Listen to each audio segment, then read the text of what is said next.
Instagram as well. Hi, YouTube. Hope you guys are doing well.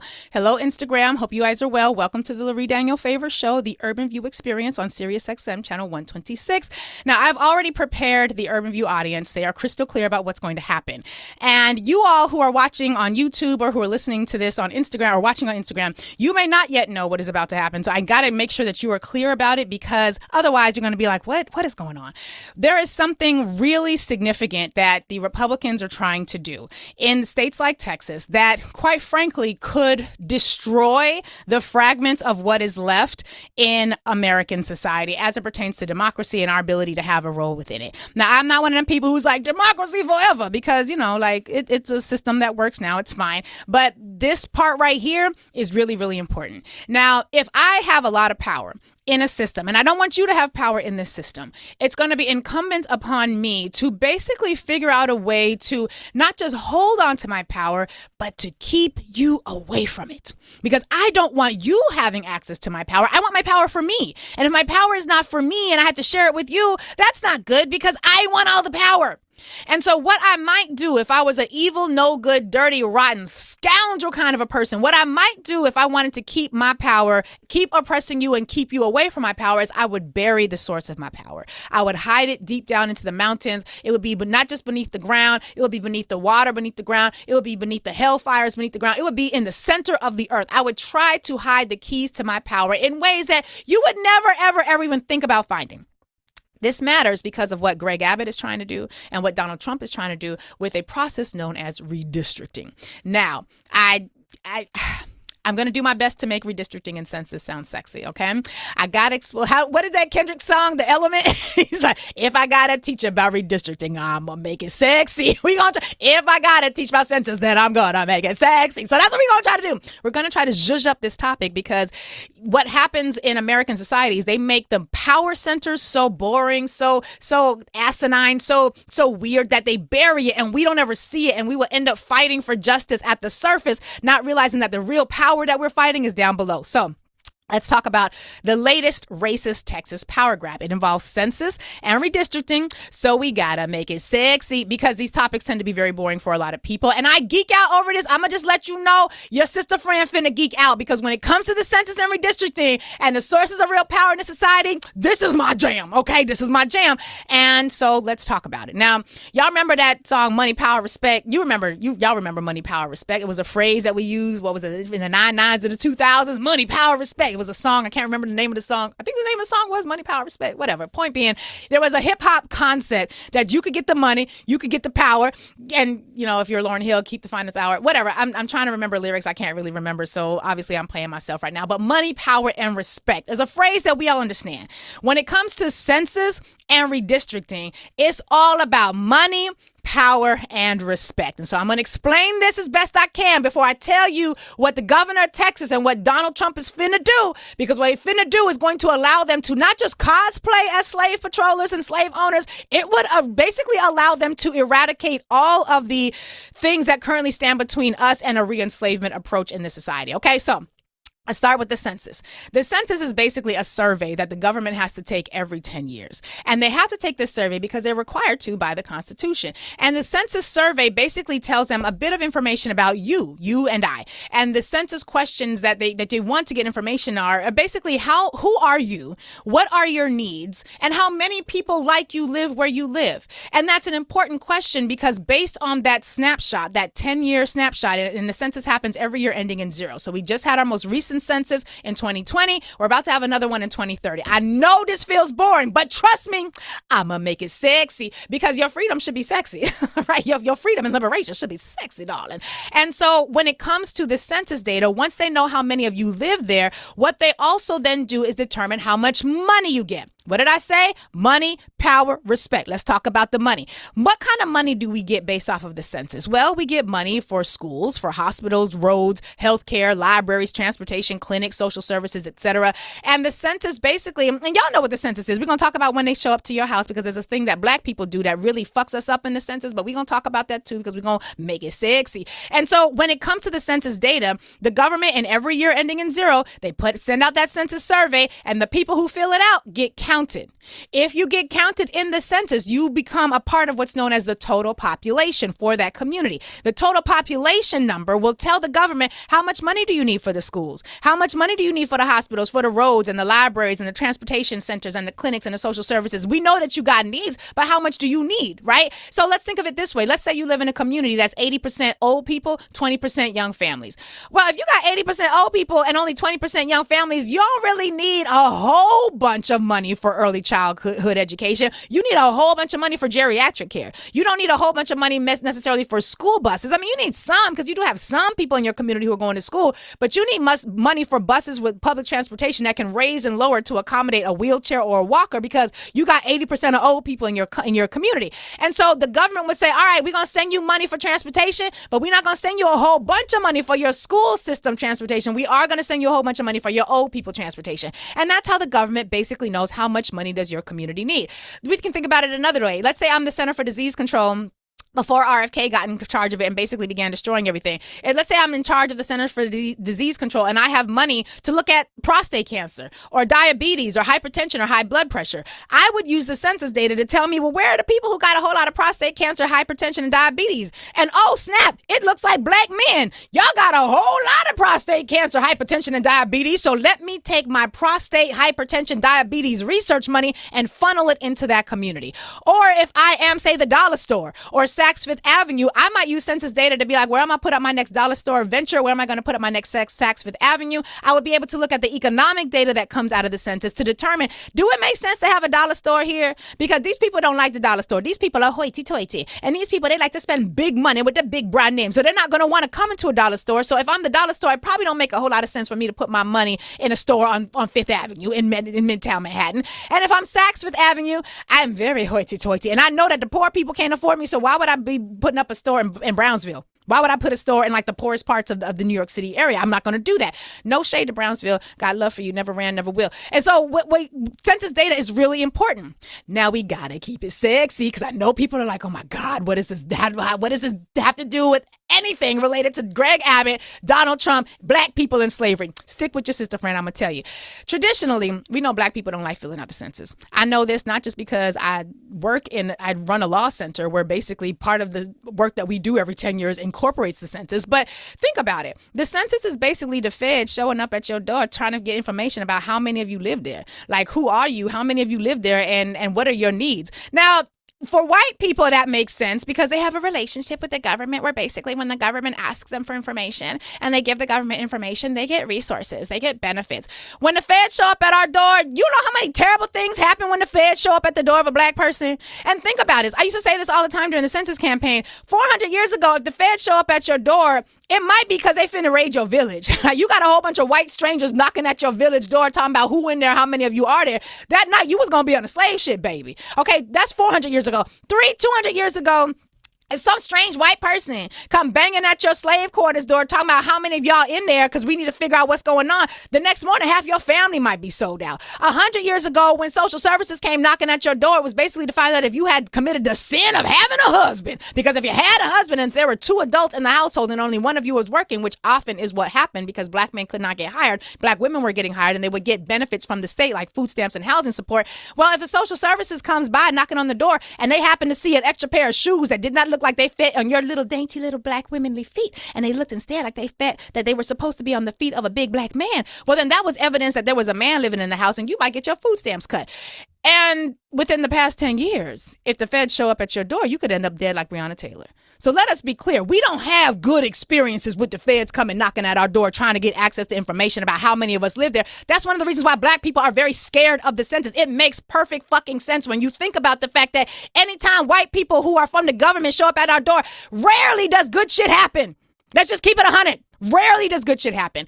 And so we don't have to just know that history, however, because again, the census is about money, power, and respect. We don't just need to know that history. We also have to free ourselves from being trapped by it. Because on the other side, darling, when we don't fill out the census, there are some really terrible things that also happen. And let's think about what this looks like. Let's talk about schools, for example. A whole lot of us live in communities where our kids are going to underfunded schools. A whole lot of us live in communities where the schools are barely holding their shit together. Even though the teachers might love them, the teachers teachers might care. The teachers are buying paper and pencils and asking the parents for wipes and help out with the money because they don't have enough resources.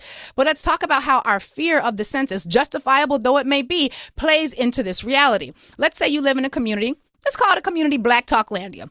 Just for the sake of ease, let's call it a community Black Talklandia. And in Black Talklandia, there are 100 families. And each of those 100 Black families has one child, which means how many children are there living in Black Talklandia? Everyone say it with me. 100 children from the Black community live in Black Talklandia. But Black Talklandia is a Black community like many of the Black communities. They are well aware of this history, this racist ass history where strangers from the federal government show up at our door asking for information and bad things happen. And so when the census comes in Black Talklandia, only 40 of the families fill out the census. 60 of the families do not fill out the census because they are justifiably concerned about the census. Ain't nobody explained to them like I am explaining to you right now what the census is, so they don't want nothing to do with that. You knocking at my door, you better hope it's not an open carry state, because strangers come knocking at my door in an open carry state, I just don't know what might happen. So 40 of the families in Black Talklandia fill out the census. 60 of the families do not. Now, let's just say according to that year's census, in communities of this size, the census formula says if you live in a community of this many families and you have one child per family, then you're going to get $1 per family for your school education. I'm keeping the numbers real simple. We know you would get more than $1, but me and math don't go together so well. So bear with the sister. We're going to keep the numbers simple. So you get $1 per family if you fill out the census for your school system funding for the end of the year. So if 40 families fill out the census, then for the purposes of the government's resource allocation, there are only 40 families that live in this community. Now, how many community members live in Black Talklandia? It's 100 people that live in Black Talklandia, but only 40 of them filled out the census, which means the government only sees 40 of you for the purposes of school funding. So the community is going to get $40, $1 per child of the families that filled out the census. The school is going to get $40 for their school funds. But come September, all 100 of them families are sending their children to that school. And the school is going to educate them to some degree or another, but 100 children are now going to have to get educated on a budget that is only technically appropriate for 40 of them. So yes, a lot of times it's racism why we don't have resources in our schools, but other times it's because we don't understand how this system works and we end up playing ourselves because of that. So that's the money part. But what did I say? The census and redistricting is about money, power, and respect. Let's talk about this other part. Let's talk about the power, because that's the money. Here's the power. There are, because we got to make it sexy, there are 435 members of Congress. 435 members of Congress that are split among the various states. And you will notice that there are some states that have many members of Congress. Some states only have few members of Congress. Why is that? Well, the number of representatives that your state gets, because there's only 435 to distribute. You have a total of 435. The number of representatives that your state gets is based on your total population count. And how do we know what your total population count is? Ding, ding, ding, ding, ding. The census. So if you don't fill out the census, it looks to the government for the purposes of political power. We already got the money, or didn't get the money because we didn't fill out the census. For the purposes of political power, the number of congressional representatives, your representatives who are going to vote for you or vote for legislation or vote against legislation in the House, the number of representatives that you get is based on your total population count, which is based on the census. This is why the 3/5 compromise happened. We got to take a detour into slavery because everything in America is about slavery, and we got to keep it sexy. So during enslavement, because power is distributed based on total population, as is federal money distributed on total population, what basically happens is that during the 1790 census, is one of the first censuses where Black people show up.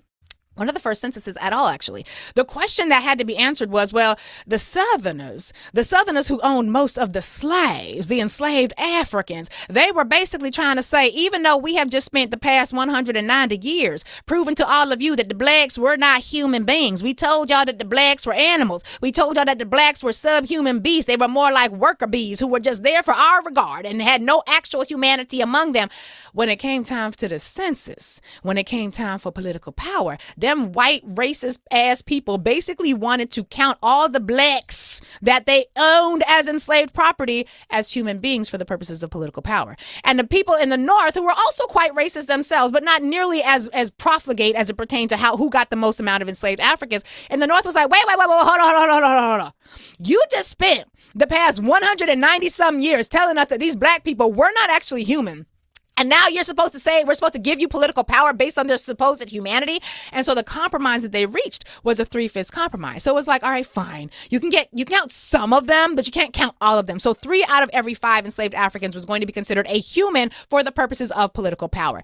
And that political power really matters because since the South was able to do that, they were able to, in Congress, with their votes, because they had more congressional representatives, because they were able to convince whites in the North that they should be able to count a subsection of their enslaved population. They were able to force things like the 3/5 compromise, obviously, the Missouri Compromise, which was determining how many free states versus slave states could come in, the fugitive slave laws. Every single substantive vote that happened after that census basically gave artificially increased power to Southern racist ass, slave ass holding, indigenous genociding ass states, gave them more power because it was based on population. And the black people then didn't have a perspective about whether or not they were going to be counted. That was actually listened to because the slave owners did the counting. Okay? This is why this matters.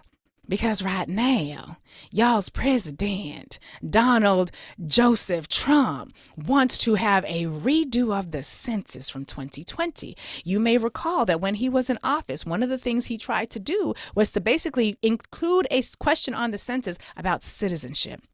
And the reason he wanted to do that was because, one, it would create an environment of fear where people who were not citizens or who lived in mixed status families would not want to fill out the census. And if you have a lot of states that happen to be Democratic states that have a lot of immigrants living in them, and those immigrants get counted for the census because everyone gets counted for the census, whether you're a citizen or not. In fact, the Constitution doesn't say we just count citizens. It counts people, persons, right? And so everyone gets counted for the census because when you get on a city bus, the city bus driver don't ask you if you a citizen or not. The seat you sitting on in the train don't ask you if you a citizen or not. The grocery store that's got to provide electricity for you to shop in, it don't care if you a citizen or not. You come and you spending money. And so if you are spending money and if you live in this society and this society is taking care of you in some way, shape, or form because you are a resident thereof, well, then it doesn't matter if you're a citizen or not. We have to count you for the purposes of the census because your kids is going to be in school next to my kids. And if my kids are getting counted in funding for the census, but your kids aren't because you're not a citizen, then that fucks up education for everybody. But Donald Trump wants to redo the census. Donald Trump also wants to redo this next thing that we're going to talk about, which is redistricting, which is the cousin of the census.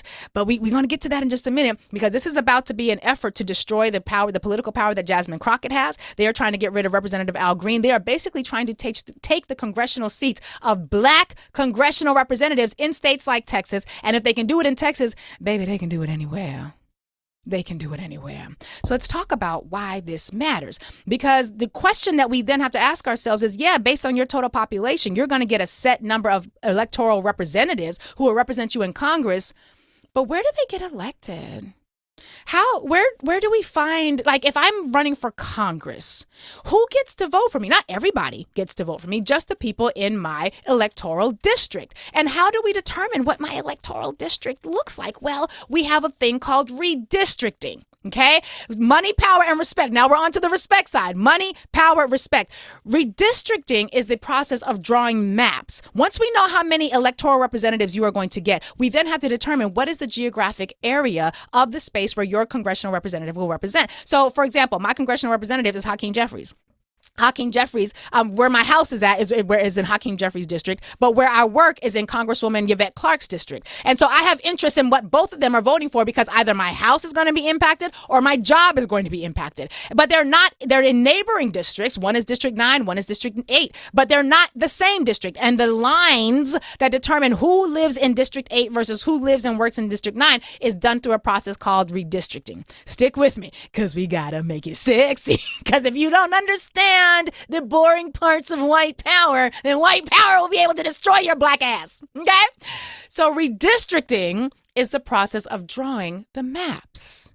Gerrymandering is basically a process that says, I'm going to draw the maps so that my people, the people who agree with me, always win, even if we don't have the population to justify it. That matters a lot because when you look at the district maps, for example, you can see what real gerrymandered communities look like. And in fact, for you, those of you who are watching in YouTube, hold on, I'm going to do a screen share so you can see an example of redistricted maps. Hold on, Instagram, let me see if I can help y'all out real quick. Let's see if we can make this happen. Okay, Instagram, y'all can see this now.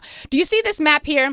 YouTube, you guys see this map? This, what you see in blue, is one district. Now think about it. The district is supposed to be drawn in such a way that the people in the district have what's called communities of interest. Communities of interest are saying not necessarily that we all black or we all Asian or we all white, but we all shop in the same supermarkets. We all live along the river. So if we were a community living along the river, we're going to have interests that are going to be very similar to people. If you live up here on the river, your interests are probably similar to me if I live down here on the river or if I live over here on the river. And so because we have what's called communities of interest allow us to draw judicial lines or electoral lines, map lines that are going to allow us to then vote together or not vote together. And so when it comes to gerrymandering, the idea is if I can twist the map drawing so that it is so fugazi that even though, because if you look at this map, and for those of you who are still watching on YouTube, you can see this. Look at this map. There are probably some black people here, maybe a couple of black people here. But if this is a predominantly white map that I've drawn in a way that's going to exclude black people, you see how all the people in this white section of the map now no longer have access to their district members who might be over here.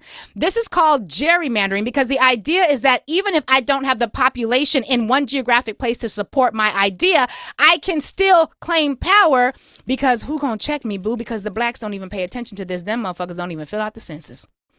They don't even fill out the census. And so this really matters when we think about states like Texas, because in states like Texas, we have a lot of these fugazi ass maps. We had the same thing in Louisiana, had the same thing in Alabama. And what Republicans often do is do redistricting on steroids. And what that means is they basically will take your census data, they'll see where you're located geographically, and they will draw maps that either crack black communities apart or pack black communities together. Let's talk about these two concepts separately, and we trying to make it sexy. I know this is a lot, but if y'all don't understand this, the white racists are coming for y'all. They coming for your next. I'm just telling you, they're coming for your next. So what ends up happening is you can basically increase the number of representatives that you send to Congress through redistricting, or you can decrease the numbers that you send through Congress through redistricting and through gerrymandering maps. And the reason this matters is because of what y'all's president just said he is trying to do. Y'all's president just said he basically wants Texas, the state of Texas, which is a majority minority state. The only population growth that Texas has experienced over the past several decades has come from brown communities, black communities, but not white communities. And yet white communities in Texas have seen their districts drawn in such a way that they get to send representatives like MAGA Mike Johnson, who's in Louisiana, yes. But basically, they get to send the most racist, harebrained scoundrels into Congress to represent the state of Texas in ways that are going to uplift white nationalist ideologies and political policies, even though Texas is a majority brown state. I would say majority black, but it's not majority black. It's a majority brown state. So I want you all to take a listen to this clip because Jasmine Crockett had some things that she had to say about this that really, really matter. And in fact, for those of you who are watching on YouTube, Instagram, y'all really got to start following on YouTube because there's way more stuff happening here. I want you all to take a listen to Jasmine Crockett, and Instagram, you guys are going to hear it because Amina's going to play it out loud. Listen to Jasmine Crockett as she talks exactly about this issue. What would happen if they gerrymander? Can you talk on that? Thank you. Yeah, so first of all, it hasn't quite been said clearly that Texas has always been found to be intentionally discriminatory. And so I want y'all to understand the makeup of my state. The state is a majority minority state.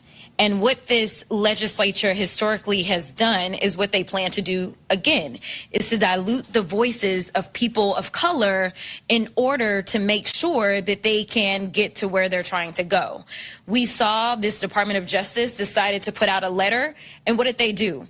We only have 4 seats that are represented by black folk, where the vast majority of the people that get to decide who they have represent them are black.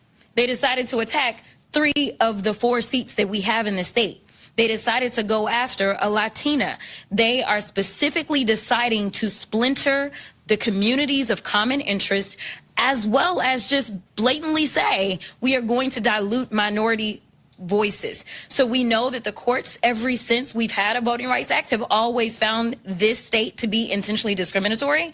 That is what they are going to do. So I need people of color to understand that the scheme of the Republicans has consistently been to make sure that they mute our voices so that they can go ahead and have an oversized say in this. So I fully anticipate that's exactly where they're going with this map. It's the only way to do it. We didn't understand how we got to the map that they gave us last time because that state was grown by 95% people of color. They went out of their way to make sure that we got 0 new seats for people of color. So that's exactly what they're going to do this time.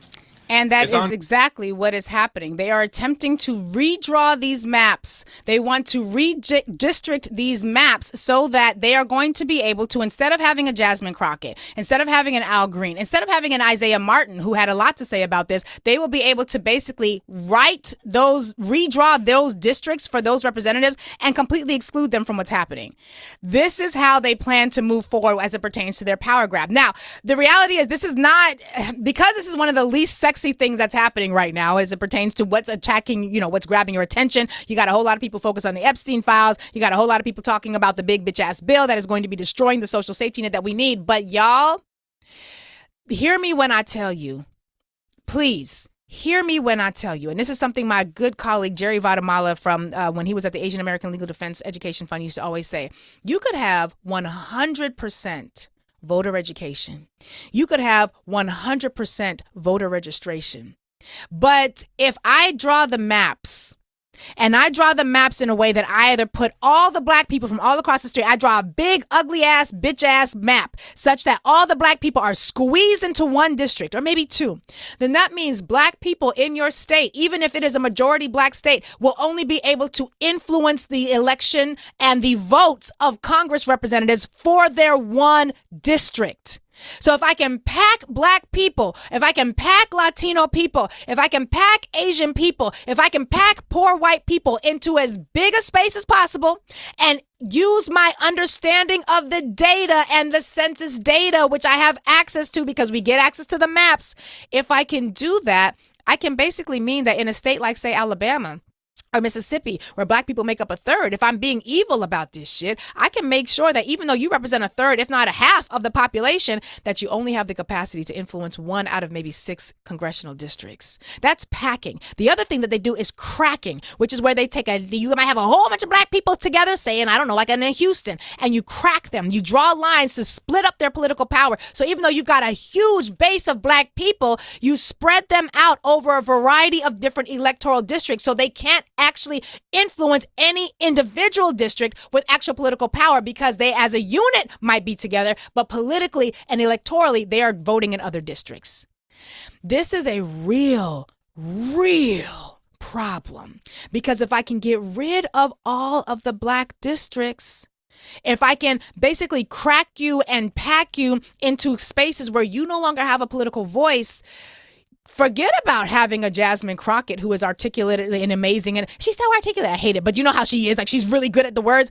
She's going to have to be really good at the words without any political power because they will drive the map such that she will not be able to represent a district. Al Green, who has attempted to file impeachment papers as against this president in the current term, would not be able to do so as a member of Congress. They are attempting to do what was done after Reconstruction, with the complete eradication of black people and their political power.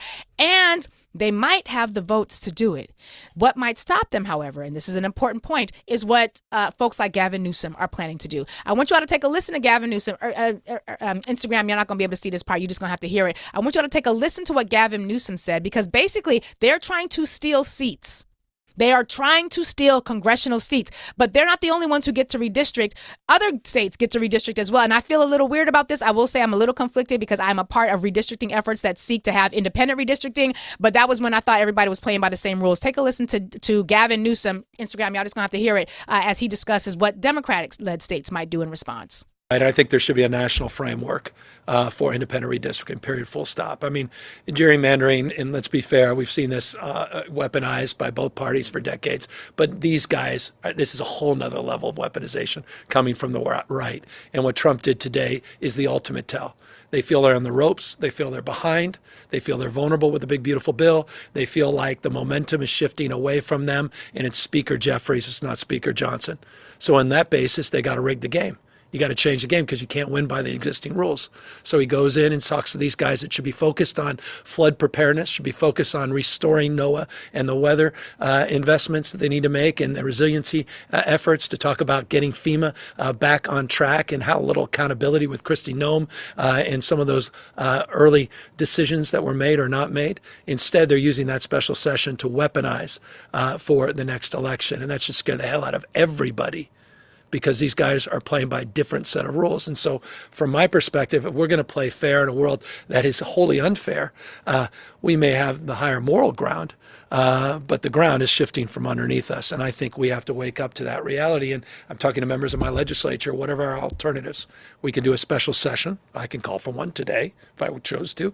We can then put something on the ballot, and I could call a special election. We can change the Constitution with the consent of the voters, and I think we would win that. I think people understand what's at stake in California. I think we'd come out in record numbers. I think it would be extraordinary success. That's a clean way of doing it. It'd be a very short window, because you got to come back with the maps, and you got to change all this and prepare for the ballots that are around the corner next year.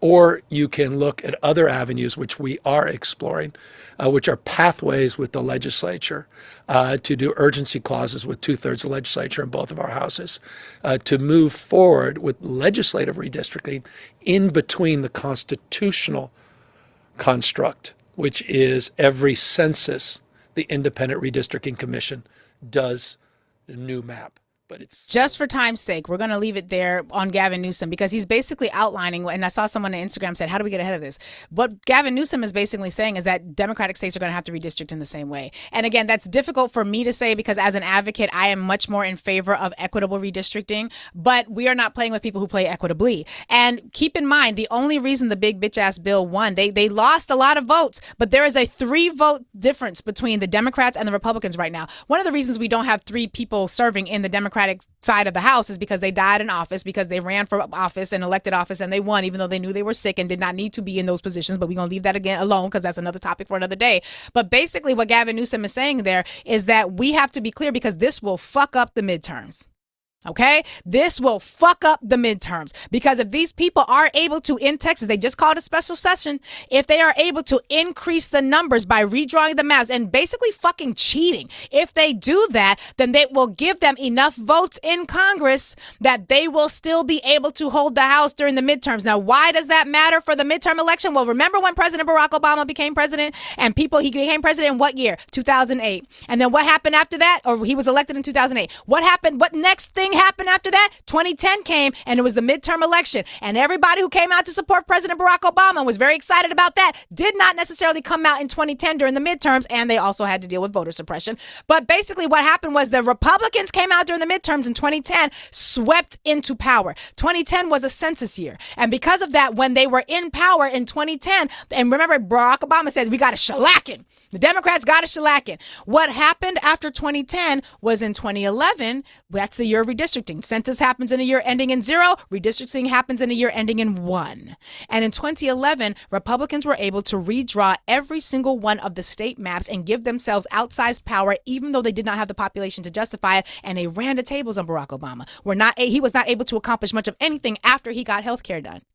The big bitch ass bill doesn't happen if we had equitable redistricting. But after the midterms in 2026, if they do this and the Democrats don't have a response, if they do this, what this means that come 2028, when there's a presidential election, the people who run the House are the ones who certify the election. Remember the whole raging of the Capitol and the storming of the Capitol? That was about certifying elections. The person or the party that is in power at the time that the vote has to be certified is the party that does the certification. If Republican states redistrict in the way that they're doing and steal seats in the way that they want to do, that will mean that come 2026, midterm elections might not matter, because they will have cheated their way into stealing seats, especially if the Democrats don't have anything to say about it. In addition to that, they will be positioned in power at the time of the next presidential election. And if some big bitch ass baby wanted to run for a 3rd term, And he already had the Supreme Court that had stood down. And now he's got the House that is able to, through artificial redistricting and redrawing of maps and cheating, keep seats that don't belong to them. Who gonna check him, boo? That man will be in a third term. So while this has been largely a lesson in civics, and while civics can largely be a very boring topic, do you see why it's so important that we pay attention? These people are really, really good at stealing power. And that's exactly what they're attempting to do in this moment. We got to go to commercial break. Much more to come on the Lurie Daniel Favor Show. YouTube, we will see you all later. Thank you so much.